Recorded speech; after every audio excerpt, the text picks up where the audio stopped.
Hello बच्चों, let's read the question. The question says the correct order of HMH bond angle in the hydrides of nitrogen, phosphorus, antimony, bismuth and here it is arsenic all also given. ठीक है? So let's find out the answer. बच्चों these are the hydrides of nitrogen family. ठीक है? It is NH3, PH3, arsenic hydride, antimony hydride and bismuth hydride. ठीक है.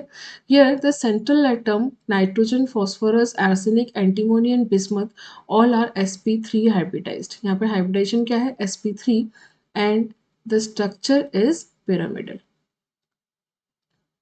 ठीक है बच्चों, यहाँ पे स्ट्रक्चर क्या है? It is pyramidal.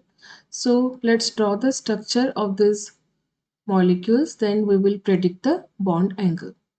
So बच्चों when your compound is having both bond pair and lone pair, then the prediction of bond angle can be done by the comparison of electronegativity of the central atom. ठीक है. So बच्चों यहाँ पे if you see in the nitrogen family as you go down the group, ठीक है, from nitrogen to phosphorus to arsenic, antimony and bismuth. This is the sequence and as you go down the group electronegativity क्या होता है? Decrease होता है. Now what is the role of electronegativity? See, suppose in case of ammonia, here nitrogen is more electronegative, then what happens? The bond pair electron will be more attracted towards the central atom. Due to this, the electron density near the central atom increases. Electron density increase होगा. अब जितना ज़्यादा electron density near the central atom increases, the repulsion between this bond pair will increase.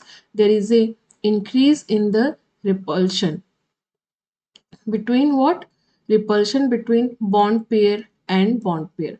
Bond pair repulsion क्या होता है बच्चों? Increase होता है due to increase electron density and therefore bond angle क्या हो जाता है? इंक्रीज होता है. They will get tense like they are like to wide angle. ठीक है, they will like wide angle due to the high bond pair repulsion. ठीक है, and the bond angle will increase. So as you go down the group from nitrogen to phosphorus, arsenic, antimony and bismuth, due to the decrease in the electronegativity, the electron density, ठीक है, electron density जो होगा it is gradually it will decrease around the central atom. Central atom में electron density क्या हो जाएगा बच्चों? Decrease हो गया. Therefore the repulsion will decrease and hence the bond angle also decreases. The bond angle also decreases. So the correct sequence is in bond angle is higher in ammonia, then pH3, then arsenic hydride, then antimony hydride and bismuth hydride. ठीक है. So the correct sequence should be ammonia, then PH3 phosphine, then arsenic hydride, then antimony hydride and then last is bismuth hydride. ठीक है. So this is the correct order of the bond angle. But if you see the options A and C are not correct at all. But in case of B and D, in case of B it is ammonia, phosphine, then antimony and arsenic. तो यहाँ पे बच्चों the order is not correct. In case of D, ammonia is not given. ठीक है, ammonia is not given, but the rest of the bond angle in starting from phosphine to bismuth hydride is given properly. ठीक है, phosphine, then arsenic, antimony, then bismuth. So the correct option here it is D. I hope you understood well. Best of luck.